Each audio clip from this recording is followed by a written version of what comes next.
사건 소식으로 가봅니다. 넉 달 전 90대 여성이 집에서 숨진 채 발견이 됐습니다. 이렇게만 보면 별다른 특이점 없는 사망 사건으로 볼 수도 있는데 알고 봤더니 이 90대 여성은 수백억 원대의 재력가였고요. 또 사망 원인도 자연사가 아니라 돈 문제로 발생한 살인 사건이었다는 겁니다. 그리고 90대 재력가 여성에게는 3명의 아들이 있었는데 이 여성을 살해한 범인들은 다름 아닌 아들들이었습니다. 과연 3명의 아들 중에서 누가 엄마를 살해한 범인이었을까? 지금부터 사건을 따라가 보겠습니다. 자, 안진정 기자님. 일단 이 90대 여성 어떻게 해서 수백억 원대 자산가가 됐습니까?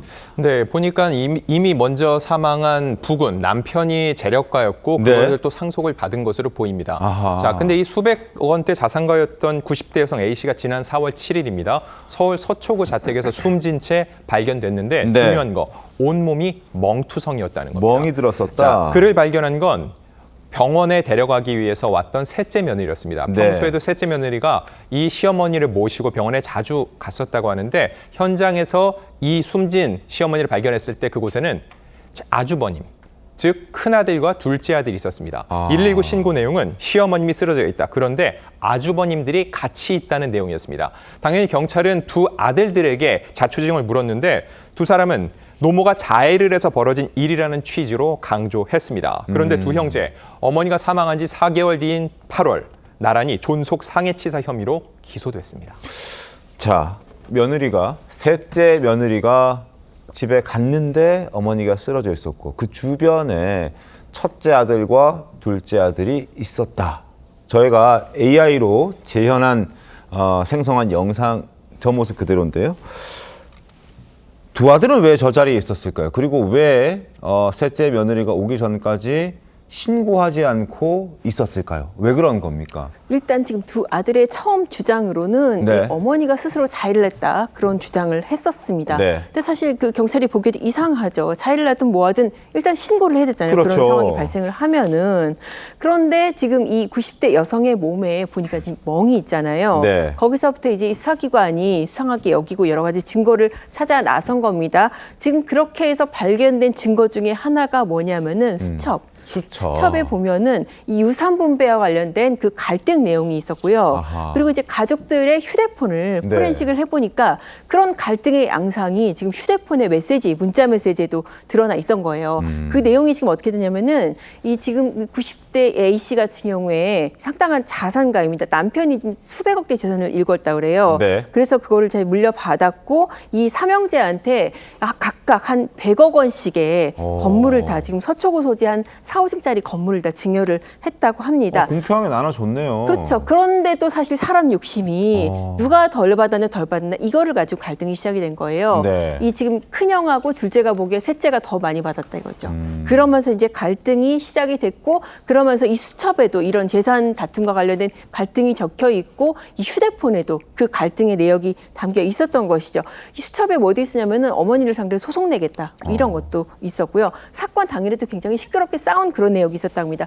그러면서 저 어머니가 부검을 해보니까 갈비뼈가 여러 대가 부러지고 그리고 팔이 꽉 잡히고 이런 흔적까지 나왔다고 합니다. 근데 지금 보도를 보면 셋째 아들이 이제 그나마 조금 더 재산을 많이 받은 것으로 나오긴 합니다만 그 셋째 아들이 그 어머니를 가장 잘 지근거리에서 모셨다고 합니다. 첫째나 둘째보다는 셋째 아들이 조금 더 엄마 입장에서는 그래도 가까이 나를 챙겨주니까 조금이라도 더 챙겨주고 싶었을 건 아닙니까? 그렇다고 두 아들, 첫째와 둘째 안 준 것도 아니고 강남에 4~5층짜리 빌딩 줬으면 됐지 뭘 그걸 더 달라고 했을까라는 생각도 들지 않아요? 자, 김선태 대표님. 그렇지 않습니까? 저거는 정말 노모 입장에서도 9순이 넘은 노모가 세 아들 중에서 큰아들, 둘째 아들 녀석들은 전부 그냥 부모 재산 상속만 그냥 탐내고 있었던 그런 아주 필연적 불륜이고 불황아들이고 한마디로 그래도 막내 아들은 그래도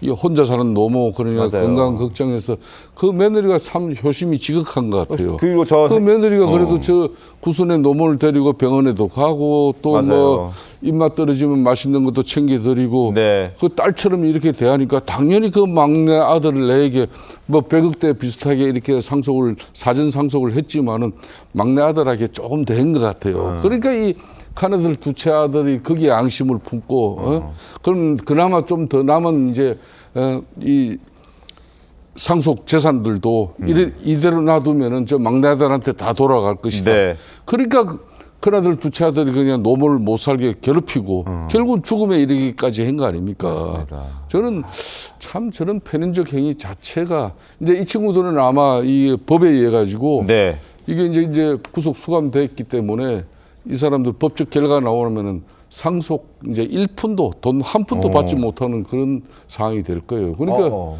인과응보가 되는 거죠. 자신이 지은 죄 이제 그렇게 결국은 부모 그냥 재산만 탐내다가 결국은 이제 알거지 되는 거죠. 그 양호 변호사 지금 김선 대표 말씀하신 대로 이게 형사적으로 이제 죄를 받게 되면은 네. 이전에 상속받았던 재산도 다 못 받게 되는 그런 상황인가요? 그 상속 결격 사유가 됩니다. 법적으로 민법에 보면은 상속 결격 사유가 그렇죠. 이제 여러 개 어머니를 있는데 살해했으니. 그렇습니다. 이거는 살해는 아니고 상해치사예요. 상해치사. 때려서 숨지게 한 경우인데 그런 경우에도 상속 결격 사유로 돼 있습니다. 사실 이게 좀 안타까운 게 네. 만약에 전 재산을 셋째한테 다 줬다고 하더라도 지금은 이제 어느 정도 나눠준 경우지만은 전 재산을 줬다고 하더라도 첫째나 둘째 입장에서는 유류분을 주장을 할 수가 있거든요. 내 상속분의 절반은 적어도 가져올 수 있는 법적인 권리가 있는데도 불구하고 이렇게 첫째 자기 재산 받았는데도 조금 더 받겠다고 재산 다툼을 벌이다가 네. 결국 저런 비극적인 사건까지 벌여서 결과적으로는 본인들 형사처벌 받고 그리고 상속도 아마도 한 푼도 못 받게 될 것으로 보입니다. 그렇게 돼야 돼요. 그렇게 됐을 때는 이 첫째와 둘째에게 가려고 했던 상속분이 그럼 셋째 아들한테 가는 건가요? 그렇습니다. 왜냐하면은 상속 결격 사유가 되니까 아예 이거는 뭐 상속 재산 분배의 대상이 아니게 되는 거예요. 네. 그래서 아마도 정말 그토록 싫어했던 어떻게 보면 자기네들이 정말 그것 때문에 이 싸움에 이르렀는데 셋째한테 모든 재산이 다 가는 그런 결과가 되지 않을까 싶습니다. 알겠습니다.